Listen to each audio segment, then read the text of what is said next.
Today I am going to interpret Fire and Ice, a very beautiful and functional poem written by Robert Frost. So before I begin the poem, let me explain the two powerful emotions of man which according to the poet can destroy the world. The first is his desire. It is beautifully represented by fire. Friends, as we all know that fire is useful to us if we have control over it, but if it goes out of control, it can easily destroy or burn everything into ashes.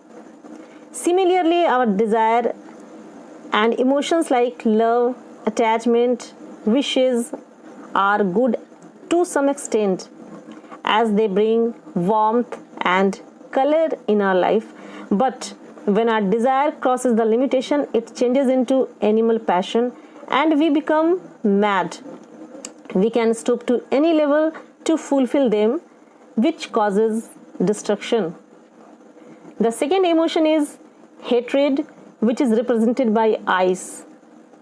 When hatred crosses its limit, it changes into intolerance and cruelty and results into murder, terrorism and war. It is equally powerful as it can also destroy the world. So let's begin the poem. Some say the world will end in fire, some say in ice.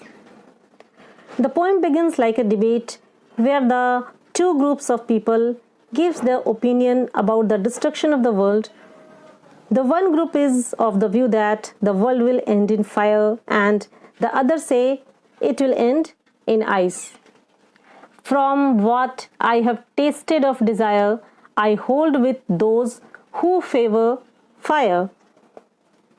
In this line, the poet expresses his own opinion and says that whatever he has experienced in this world, he thinks that world will end in fire. Here the fire stands for human desire for worldly achievement, so he favors the first group. But if it had to perish twice, I think I know enough of hate to say that for destruction ice is also great and would suffice. Here the poet has a strange idea. Literally the world cannot end twice, but the poet opines that if the world has to perish twice, ice is equally destructive as he has known enough of hate. The phrase enough of hate shows that the poet has experienced that the world is full of hatred and this force is also equally destructive and can take world to a catastrophe and end. So let's see the rhyming scheme, the poetic device and meter used in the poem. The rhyming scheme of the poem is ABA, ABC and BCB. There are other literary devices which has enhanced the beauty of the poem. In the first line we see that sound of S is repeated 2 times. And in the fourth line we see that sound of F is repeated 2 times. It is the example of alliteration. The word fire and ice are the metaphor for desire and hatred. They are the beautiful example of antithesis also, as they are the contrasting words.